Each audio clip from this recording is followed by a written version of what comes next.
ગરમીની સિઝનમાં બધાને ચીલ વોટર પીવાની ઈચ્છા રહેતી હોય, સરસ મજાનું ફ્રીજમાંથી એકદમ ઠંડુ પાણી.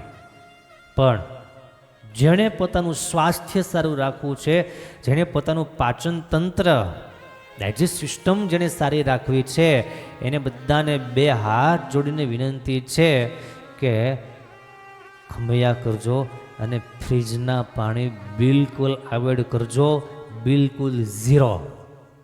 ઠંડુ પાણી પીવું હોય તો સરસ મજાના માટીના માટલા સારું શોધી લાવજો અને માટલાનું ઠંડુ થયેલું પાણી પીજો.